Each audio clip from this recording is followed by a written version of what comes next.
It started with the biggest pipe bomb the FBI had ever seen. There is a bomb in Centennial Park. You have 30 minutes.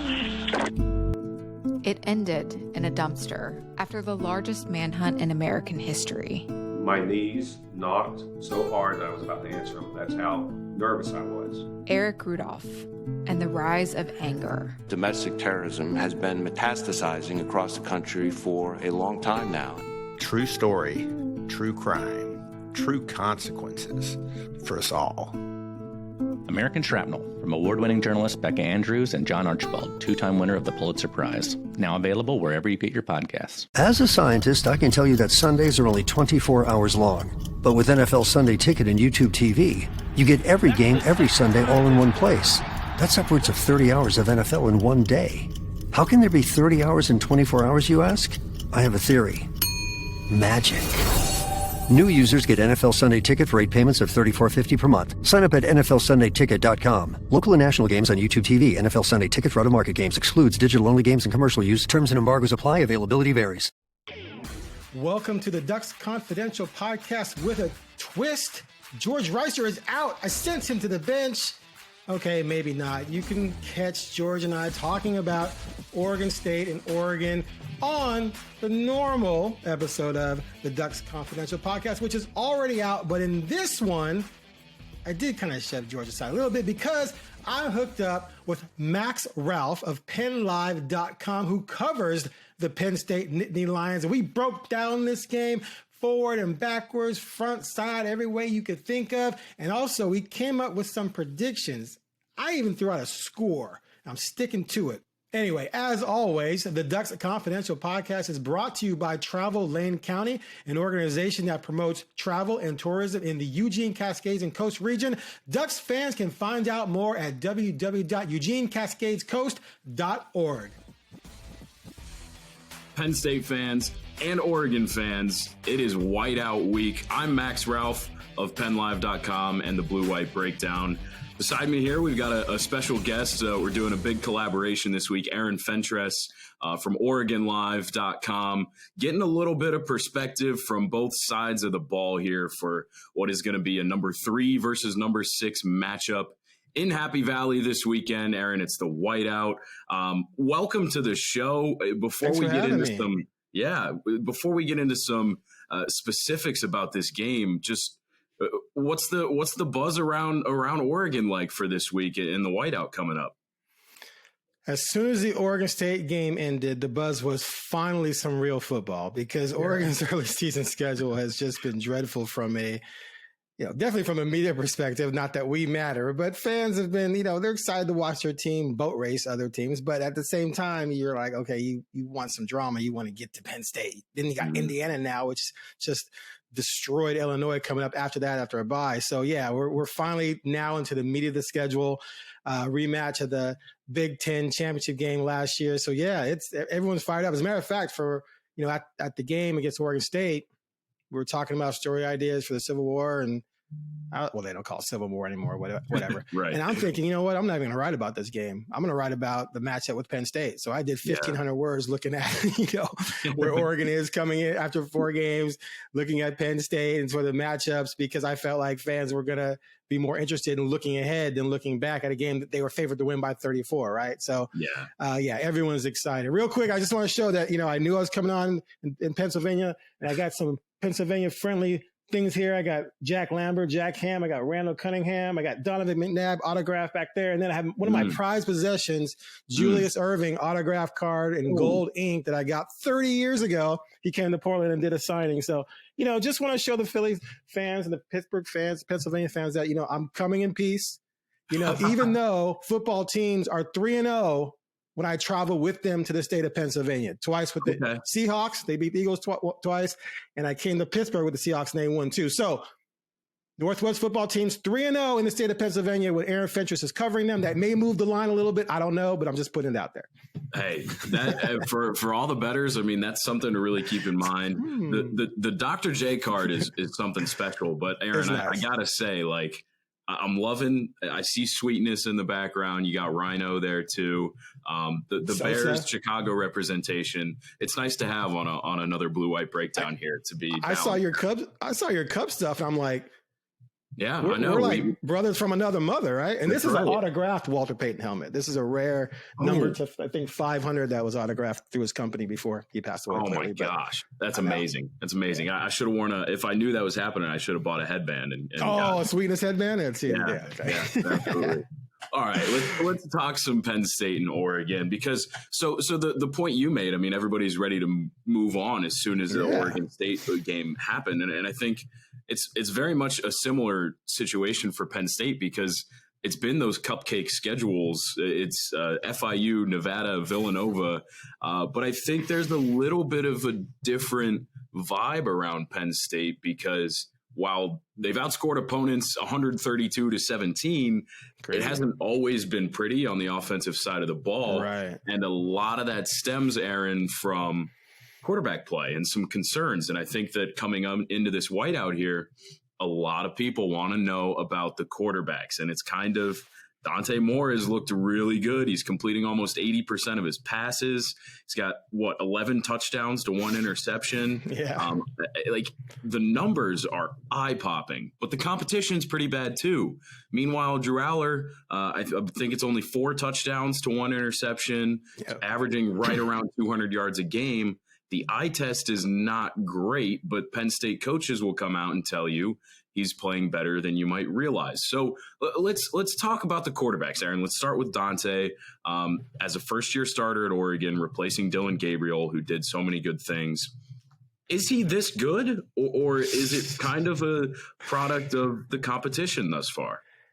You know, it's a fascinating discussion, really, because at UCLA, he went to UCLA as a true freshman, right? He goes to UCLA because he wants to start, didn't want to back up Bo Nix. And he starts. In his first 3 games, he's money, right? He lights up at North Carolina, Charlotte or something like that. Like I could even remember, it was Coastal Carolina, NC Central, and San Diego State. Lights them up, 7 touchdowns, 1 pick. After that, 4 touchdowns, 8 interceptions, and 50% completion percentage against the Pac-12. He was dreadful, ended up getting benched, right? So last year he had a development year. This year he comes in with a completely different mindset, admits he was humbled, admits he wasn't ready, he needed time to grow, which usually is the case. It's very rare that a true freshman comes in and lights it up right away. Even Bo Nix was kind of mediocre at Auburn, didn't by his 5th year, he blossoms. And not at Oregon. to interrupt you, but Penn State fans got an up close and personal look at him in the whiteout before. So, but we know all about the Bo Nix to Oregon change. Yeah, exactly. So guys develop. So now we're in third year with this kid, and he's tearing it up. Right? He looks different, but he's facing next to 0 pass rush. Right. Mm-hmm. And the coverage is not great. So these receivers are getting open. So the bottom line is, as good as he's looked, and he has like NFL talent, the arm strength, the arm talent is just ridiculous. He resembles Caleb Williams in a lot of ways in terms of the throws he can make, and sort of, even the size and stature. He's a little bit taller, but anyway, but there's a big difference between dropping back with no pressure and hitting wide open guys, which is almost like 7-on-7, and having pressure, feeling the pocket collapsing and seeing defenders covering your dudes and just waiting for them to break open or throwing them open. And the reality is, although he's looked better, he's never come close to performing well against legitimate Power 4 competition. And this will be another chance for him to do so, but against a top 5 team on the road in a completely crazy, hostile environment against a unit that, has a great defensive coordinator who shut down Oregon last year when Oregon had Dylan Gabriel, and a team that has a bunch of players back from last year as compared to Oregon, which returned only 1 starter. So this is a huge test. This is almost like going from, you ace all your classes in the 100 levels, and then boom, your 400 level class the next day, while people are yelling at you while you're trying to take a test. Like that's almost what this is like. So it's going to be fascinating to see how he responds.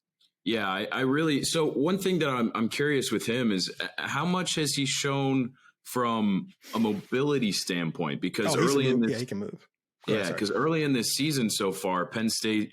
I mean, the pass rush is there. Denai Dennis Sutton is when healthy, maybe the best pass rusher in the country. He's certainly up there. That's going to be a test that Dante Moore in Oregon hasn't seen yet, and you got Zane Durant to deal with as well.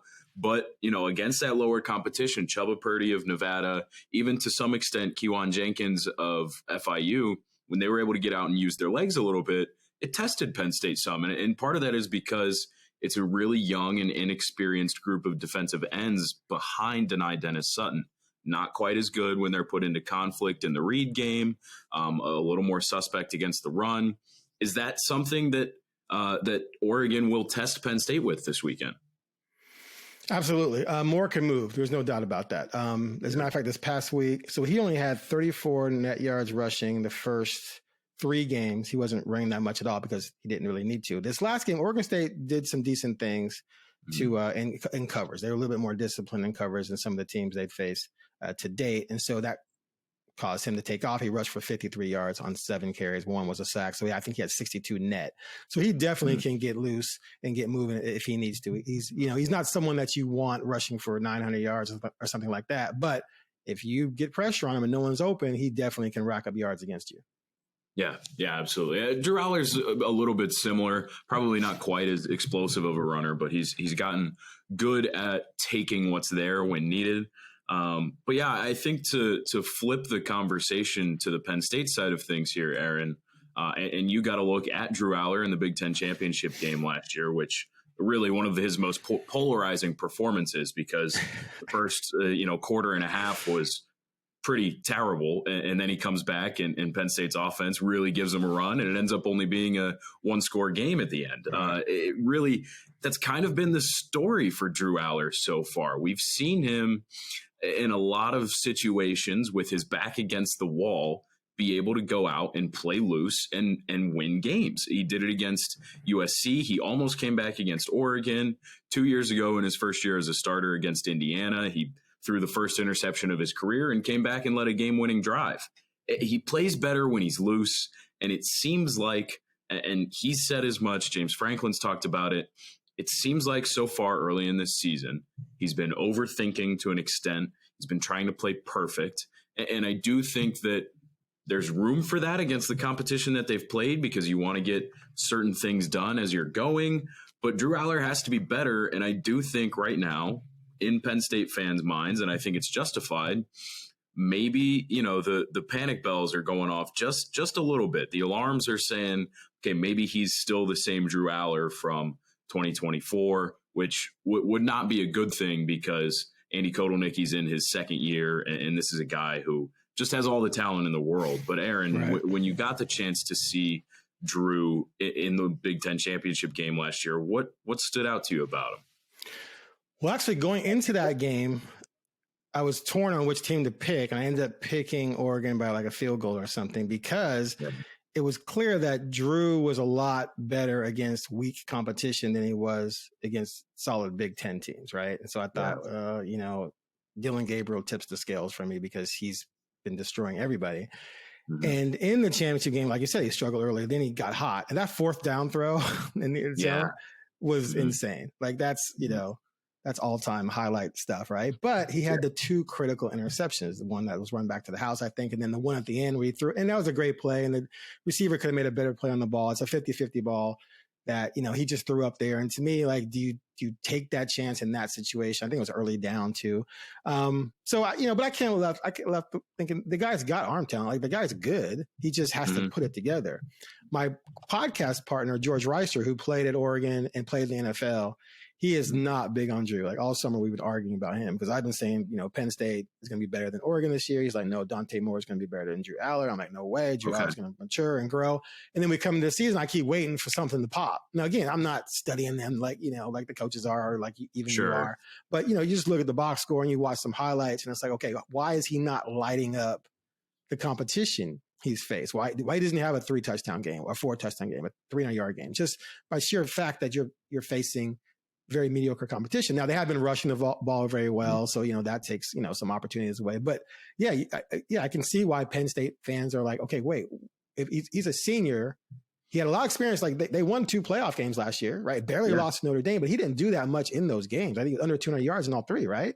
Mm-hmm. Yeah, his completion, he was right at 200 yards in most of them, and then against Notre Dame, he only completed 52% of passes, and none of them went to a wide receiver. So so there's definitely reason for concern there. So now I'm because I came into the season penciling Penn State as a loss, and then sort of looking at the rest of the schedule, I'm thinking Iowa could be dicey for Oregon, and then we'll see how everything shapes up. And at this point now, I'm looking at USC's ranked and undefeated. I'm looking at Indiana looks amazing. So there's some other dicey games coming up.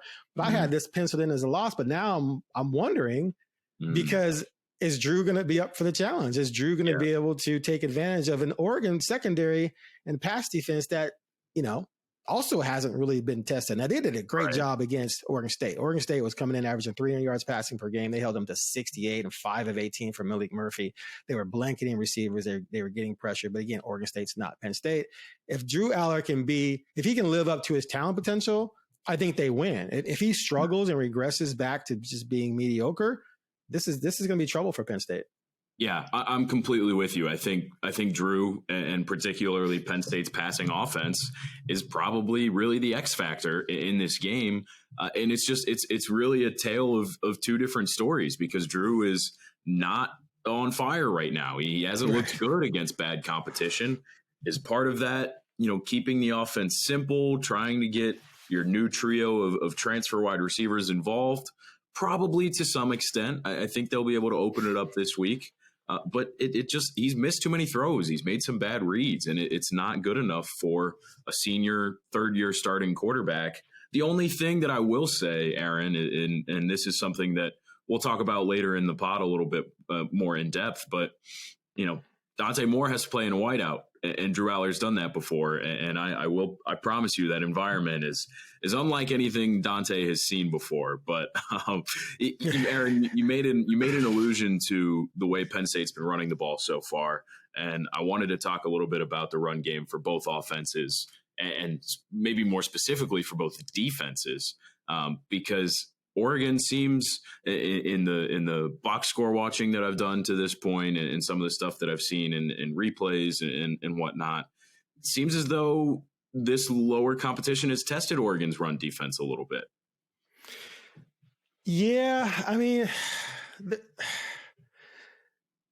there's been moments, right? Like Oregon State's touchdown drive, they gashed them a little bit. But I think I wrote something like they had 74 yards total offense in the first quarter, and then 14 in the second and 8 in the third. Like, so they shut it down after that. So there was a couple of moments. Northwestern, which, the best team they've faced, they put together some 6-minute drives, 7-minute drives. They ran the ball decently for sure. But they didn't have the, QB play to balance it out.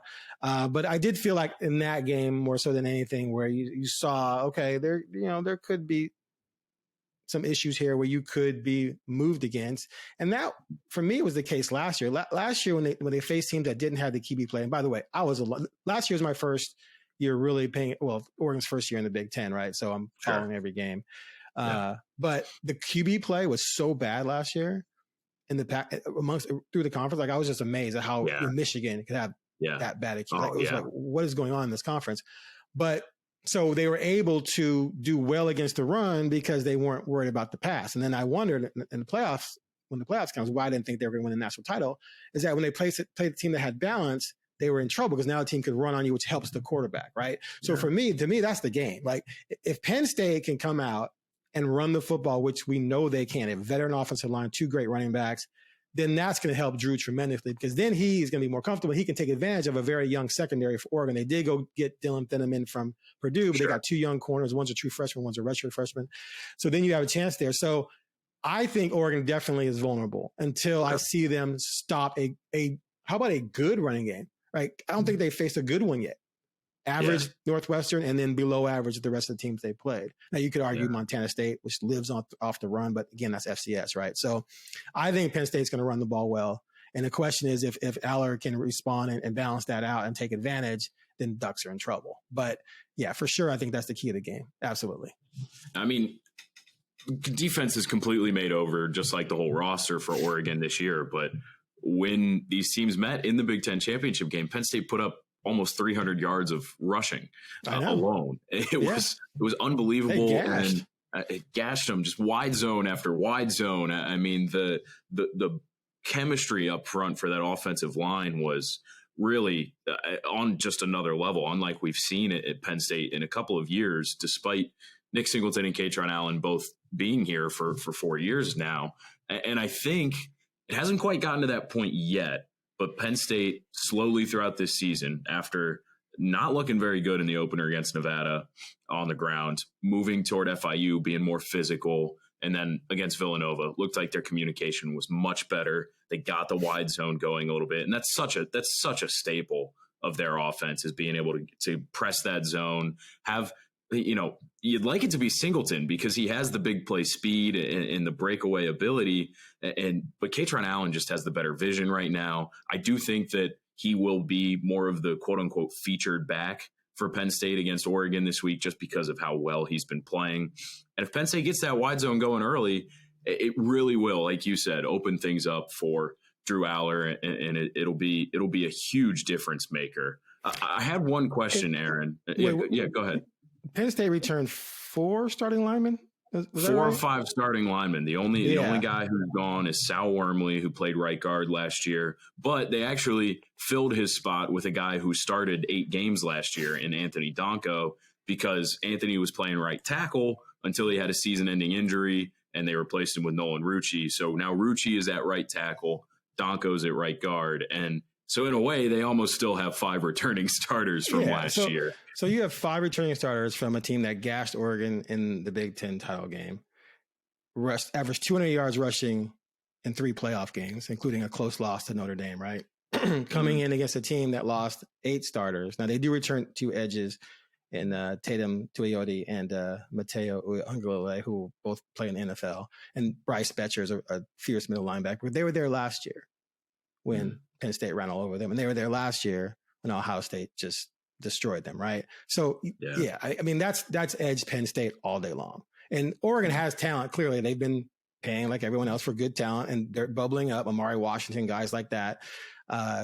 Jerry Mixon at linebackers emerged. But again, I'm taking the veteran offensive line that's been there, done that in high stakes situations with 2 elite running backs over we got some young talent, but they've never, ever performed at this level, or even the guys who have been at this level, they were suspect against high-end competition like Penn State and Ohio State. So, that's the game for me. If they come out rushing and they're killing it, it's going to be game over. Because now Dante Moore has to carry the team, right, in the passing game, facing a pass rush like they've never seen this season. So, anyway.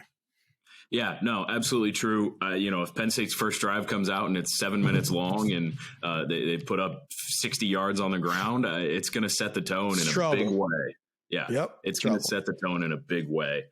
I have a question as somebody who's not around Oregon every day. You're not? I haven't seen you lurking around every. No, I know. Sometimes I make the cross-country flight for every Tuesday, but I decided not to this week. What's going on with Mekhi Hughes in that running attack? Because this is a guy who was dominant at Tulane last year, and we really expected from the other side of the Big Ten, with a big time opponent in Oregon, expected this guy to be really good at a higher level of play.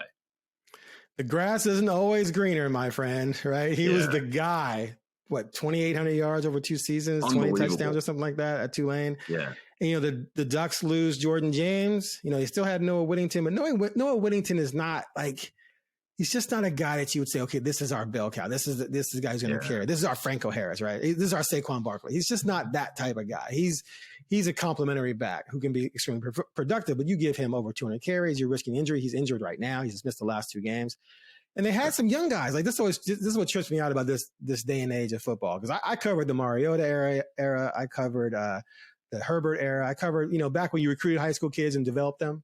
Now that's a different sport era. Yeah, as a bygone era, right? Now you recruit high school kids, and while you're developing them, you say, oh, well, here's this kid over here at a mid-major, right? Or even a lower level Power 4 school like Dylan Thieneman, who they all conference safety, who they stole from Purdue, right? I say steal. That people don't like when I say that, but you stole him. And so they go out and they bring in Mekhi Hughes, And these other kids are like, wait, why'd you even recruit me? Like Jaden Lamar. But what happened was he gets in and those young kids bubbled up and they beat him out. Jaden Lamar beat him out. So Jaden Lamar is the backup to Noah Whittington now. And Hughes is maybe 3-4 in that mix. This one game, he got 9 carries, but 7 came in the second half. I think that was Oklahoma State maybe. So yeah, it's crazy. So he's got to be thinking, I mean, I don't know what they paid him exactly, but he's got to be thinking, I torpedoed myself coming here thinking I was going to be the dude because they have guys. Did they really need me? So they've played 4 games. They won't let us talk to him. Like since camp, we haven't been able to talk to him. Okay. Wow. But I'm wondering if he's thinking, maybe I redshirt and transfer and restart my career somewhere else because this might be just a completely wasted year for the kid. So I wouldn't expect to see him much. I think it's going to be. I think Whittington's going to be back this week. I think it's going to be Whittington, Lamar, and De'Aaron Hill Jr. To me is the future. Like could be the future number 1 back for this team because that guy has to the house speed. So yeah, it's a wild story. And the thing is, like back in the day, I don't know how long you've been covering college football, but back in the day we could watch practice. And it was always fun to like scout guys. And then reporters would argue over who they like, and we'd have our little crushes. Oh, I like that guy's gonna be good. That guy's, and we, but now you can't watch, you can't see what's going on. And so we just assumed Hughes was going to be the guy, and then boom, he's like 3rd, 4th, 5th on the depth chart. So crazy. Yeah. Wow. Yeah. I just wondered, and because I'd seen he wasn't getting carries, he wasn't the guy right now, and so really interesting. And obviously Whittington's a guy Penn State saw last year, talented, even if not necessarily the workhorse that you expect. If they got some good change of pace there, certainly an interesting test. I am fairly confident in Penn State's run defense. Personally, I think going into the year we had a lot of questions on the defensive line. Beyond Denai Dennis Sutton and Zane Durant, I have been thoroughly impressed with the way Penn State's defensive tackles have shown some depth behind Durant. There are there's an Alonzo Ford who was here last year, did some nice things, but he's back as a 6th-year senior. And then there's a redshirt freshman in Xavier Gilliam who looks really good. Ty Blanding, a redshirt junior. Just a lot of, or maybe a redshirt sophomore, excuse me, but a lot more depth than we expected. And there's even a couple more names. I do think, though, Aaron, if Oregon is going to be able to run the ball, it's going to come on the edges because, as I alluded to earlier when talking about Dante Moore, the defensive ends are still a little bit young. They're going to see a lot of Denai Dennis Sutton and a lot of Zariah Fisher this weekend, but certainly still some youth behind there. And that brings me to my next talking point is Jim Knowles got to see Oregon twice last year. It's not too often that the defensive coordinator from a national championship winning team who is not necessarily looking to be a head coach because he's 62 years old, switches schools. And now it has happened. And Jim Knowles, who, Ohio State got beat in the first game at Autzen and, didn't look great defensively. And then they come back and do a 180 and just completely shut down Oregon in the playoff. What did Jim Knowles do last year against Oregon? How can this present some challenges this week? Yeah. So Oregon was missing Evan Stewart. Oh my God. I covered the Blazers. Yeah. I've been messing that up for a while now. And I thought I'm gonna get it right today. And I got it wrong. Anyway, Evan Stewart, they lost him. Evan Turner's a Big Ten legend either way. So yeah. So he was drafted by Philly, top 3 pick, right? That's true. Yeah. Phil, okay, he was Ohio State in the Big Ten and then went to the Sixers. So okay, so I'm clear, I guess. Anyway, but that hurt them a little bit, but that wasn't the problem. What they were able to, like we just talked about, shut down the run game. And last year and even this year, the Ducks don't have a back that's what I would call special. Like Bucky Irvin was pretty special. Michael James going back, Kenyon Barner, Jonathan Stewart, guys who can make the first guy miss, or if they're a bigger guy like Stewart, run that guy over and pick up extra yards and then potentially, take off for a big play. Oregon doesn't have that again, I don't believe. So they were able in the playoff game, they dominated up front. As a matter of fact, I saw your question. I went back and watched the highlight reel from that game. And they were just killing it up front. And then what that did is I put Dylan Gabriel in bad down distance situations. Was one thing we talked about earlier. If you do that with Moore, and Dylan has way more experience and Moore doesn't. But then they were able to get pressure with 4, and the coverage was lights out. When they did blitz, even in man, throw a quick slant, boom, there were 2 guys there right away. They were very disciplined in their man coverage, and they were on it. And then when they rushed 4, Dillon wasn't finding guys open. And, if someone's open, you can't really tell without the all 22 all the time, right? But if someone's open, Dillon Gabriel, a sixth-year senior who was a Heisman candidate, is going to find them, which he did in the first game. But he couldn't find guys because guys were not open. The discipline and coverage for Ohio State was amazing.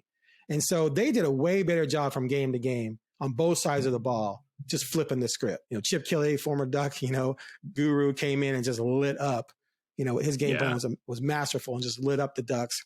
And the defense, the discipline in the secondary, I would say, was the number one thing. And then that allowed four-man pass rush to get pressure on Gabriel. So if he comes in with that same thing and you have a young quarterback who's not a sixth-year senior dealing with a group of receivers he's still learning, and the run game isn't there to help them out, then Knowles can just feast all day. And that's where I worry things could really go south, especially if Penn State's got the run game going on the other side.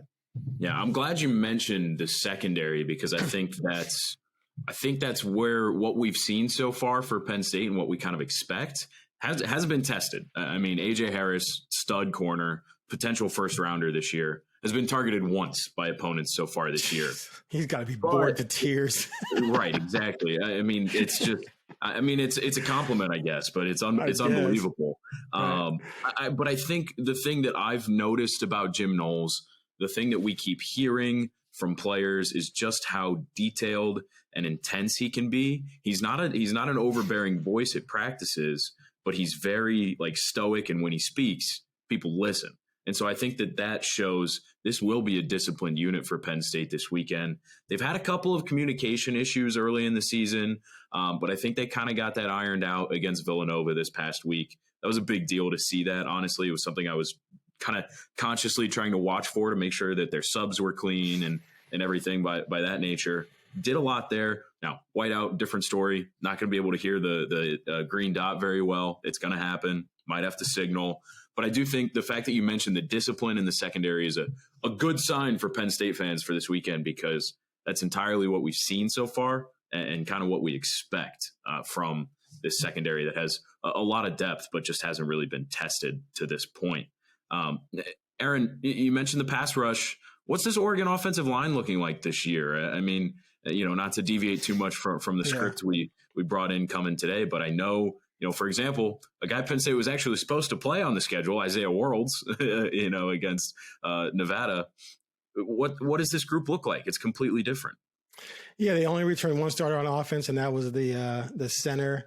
They call him Poncho, and then they brought in four transfers. Now they're all big, huge dudes who, some of them in their sixth year, last of the remaining pandemic year guys. And they've been good. I mean, but again, it's good against whom, right? It's so, and the run game has been solid. The only hiccup, there was a couple moments in Northwestern, and then they did have to punt twice against Oregon State, but they ended up faking one of them. So, so I think it's definitely a good offensive line. I just don't buy piecing together a bunch of dudes and throwing them together and then boom, I got a line. Because that chemistry matters. It does. You build that chemistry over time, not over, one summer or one spring. And so, I think they're going to be susceptible against good defenses. And so I think, I think they'll be good, but I do think there's going to be communication issues at times. There's going to be some loss of technique because you're dealing with a different kind of beast in front of you than what you've seen so far. And these guys have seen high-end dudes. Like they've played at, big time places or played against big time teams before. And they're vets, right? But when you have them been working together against that level of competition, and then also boom, Penn State on the road, it's just a different animal. And so I think over time they're going to get better as we work through the Big Ten, and maybe by the end of the season they'll become a completely cohesive unit. But right now I think they're good, but not necessarily great, and they've been good while playing against the competition. So I do have concerns there. Yeah, I think that's very valid. We've heard kind of the same things at Penn State with, as I mentioned, run game was not good in week one. It's kind of progressively gotten a little better. Just to co-sign what you said, chemistry really matters up front. It's not something you think about too much because it's like every guy kind of has their own assignment every play.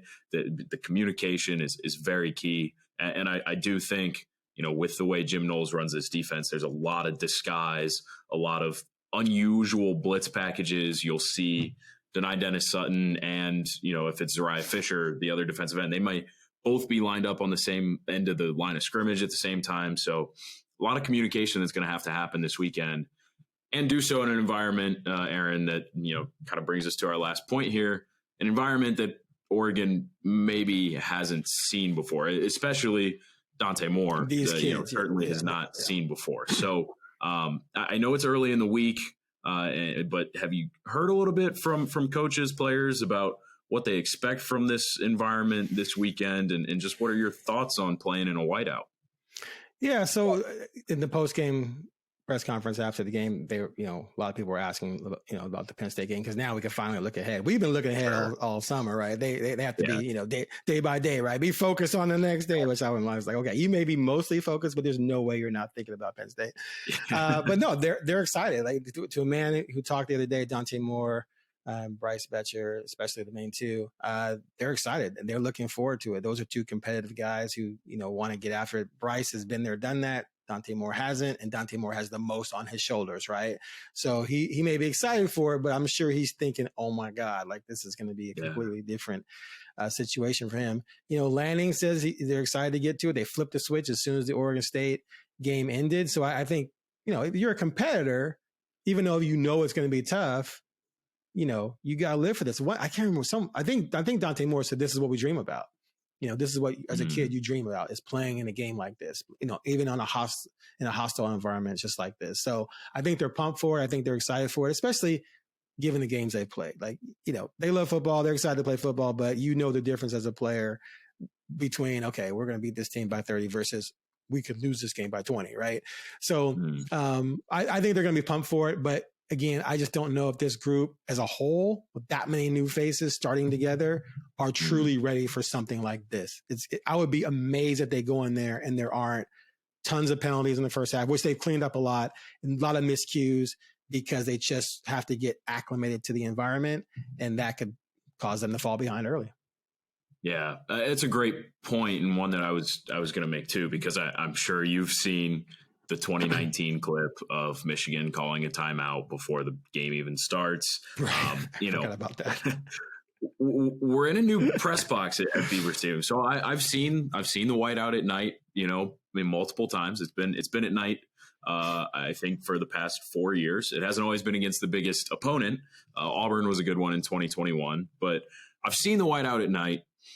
The atmosphere is unbelievable. One thing that I would have warned you about last season before they tore the press box down, Aaron, is it shook like unbelievably. You're sitting there and you're like, oh my God, this thing's going to come down tonight. Right. Yeah, like genuinely, it could be even like during the most tame moments of the whiteout, and it's shaking, and you're like, I'm a little bit scared for my life right now. That press box has been blown down for the Beaver Stadium renovation. We're on the other side. I'm kind of doubting that it's going to shake as much, because we're on the suite level. It's a little sturdier.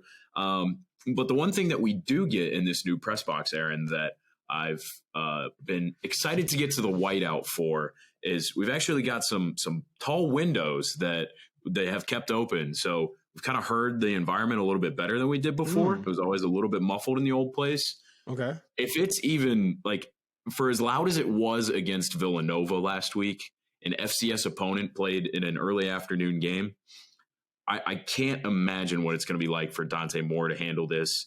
I think, my colleague Bob Flounders just put a story up on PennLive this morning about like the highest attended crowds in Beaver Stadium history. I would not be surprised if this game tops that. There's not a lot. There has not been anticipation like this for a Penn State team in a long time.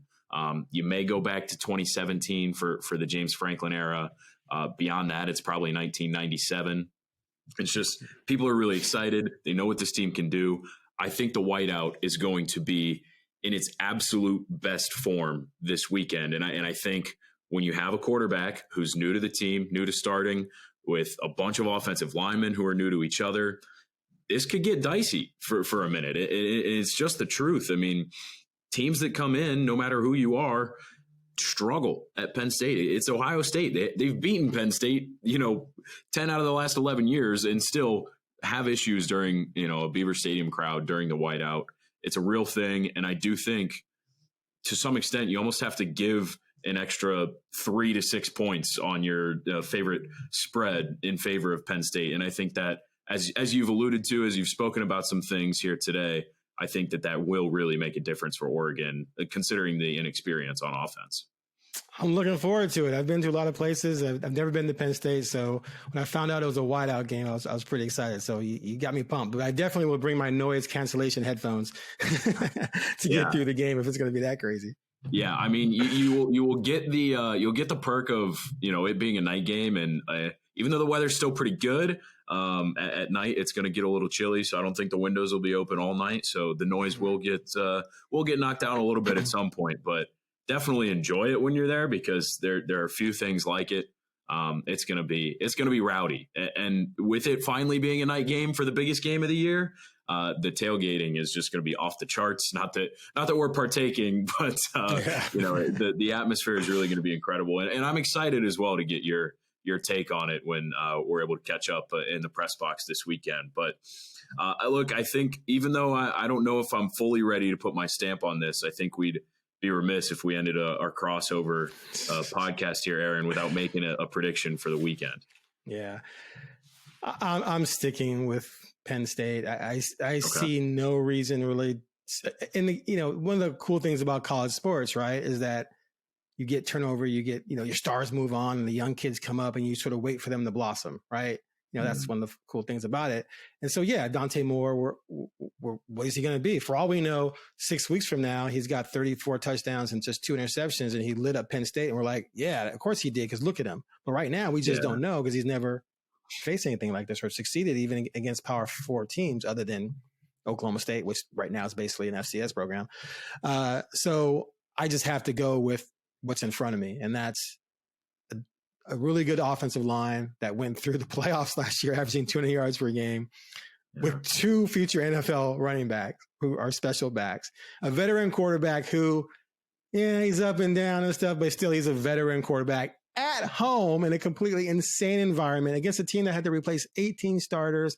I don't care what they're getting paid. I don't care what their 4-star rankings, 5-star rankings, whatever. It's tough. It's just tough. And even last year when he had all those veteran guys, Penn State, what'd you say, rush for 300 yards on it? So to me, everything stacks up to, unless Dante Moore comes of age in this game and it's like, oh my God, this guy's going pro. He's a Heisman candidate because of what he did at Penn State. I think Oregon loses. I just can't see them being able to withstand what's coming unless Dante throws for 360 and 5 touchdowns, because it's just going to be too much for them in this game. And the thing is, though, it's going to be fine because they're going to learn from it. It's going to be the learning experience they need to grow. And then maybe they meet again down the road, right? And then maybe they win the rematch at a neutral site or whatever. But this situation right now, I'm all Penn State by 10 even. I think it could be 30-20, something like that. Okay. Yeah, I think, I think you're right. It might take a Heisman moment, quote unquote, for Dante Moore to get this done this weekend.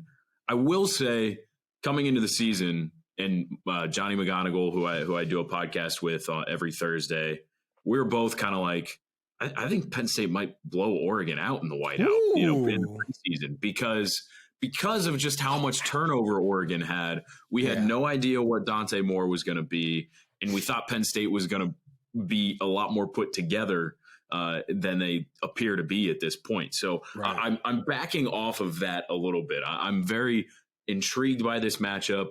I think Drew Aller has to protect the ball, not make the big mistake, and he should be capable of that because the run game should carry him through. I still like Penn State to win. I'll mull over the score throughout the rest of this week. We'll get our predictions on Thursday as always, but I do still think I like Penn State, but I certainly think it will be closer than I did, a month ago. And I also certainly have in the back of my mind, Penn State actually might lose this game a lot more than I did a month ago. I think it's going to be fun. I think these are both 2 good teams. As you said, even if Oregon comes away with the loss here, even if Penn State comes away with a loss here, they both, I think, get aided by the fact that Indiana demolished Illinois. Both teams play Indiana later this season if they can get wins there. Playoffs are still on the table for both of these teams. Right. It's going to be a lot of fun. Great early season test for both. And I'm curious, but I think you and I are on the same page. I think I like Penn State right now. And I just got to say, it's been a blast to be able to collaborate here with you, Aaron. And Definitely. Really good to learn a little bit more about the Ducks, who we haven't seen since December of last year.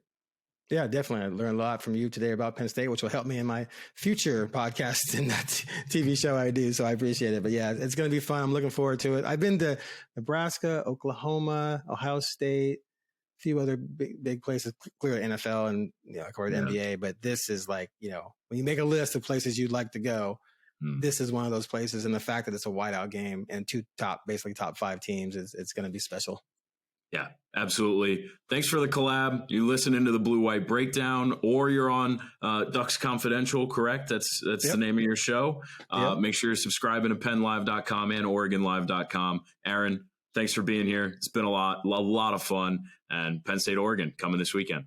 Thanks for having me. And then what are you going to do if the Cubs play the Phillies in the playoffs with all that Cubs stuff back there? Are you safe? Do I need to send security for you or something? It's been it's usually tough when they meet even in the regular season. I get a lot of jabs because I went to school at Penn State as well. So all my friends are Phillies fans. So it's a lot of trash talk. I got to be honest. Well, I like the representation back there. We're connected forever. Good job. Yeah, absolutely. All right, cool. Yep, I went there, Ducks fans. I got Penn State winning this game. It's not going to be easy necessarily, but I do think there's too many obstacles for the Ducks to overcome in this game, and Penn State will leave victorious. Check out my podcast with George later this week, where we will take a deep dive into this matchup. He definitely disagrees with me. You might be shocked by his game prediction. We will certainly clash on this, as we usually do. Be sure to check it out. But this episode of the Ducks Confidential podcast is brought to you by Travel Lane County, an organization that promotes travel and tourism in the Eugene, Cascades, and Coast region. Ducks fans can learn more at www.eugenecascadescoast.org.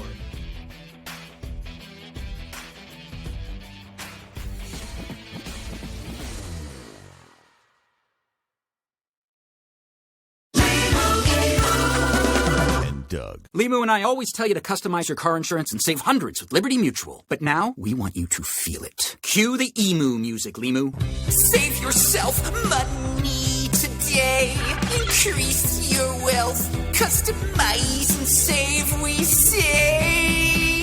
That may have been too much feeling. Only pay for what you need at LibertyMutual.com. Liberty, liberty, liberty, liberty. Savings vary. Underwritten by Liberty Mutual Insurance Company and affiliates. Excludes Massachusetts. That's the sound of the fully electric Audi Q6 e-tron and the quiet confidence of ultra-smooth handling. The elevated interior reminds you this is more than an EV. This is electric performance redefined.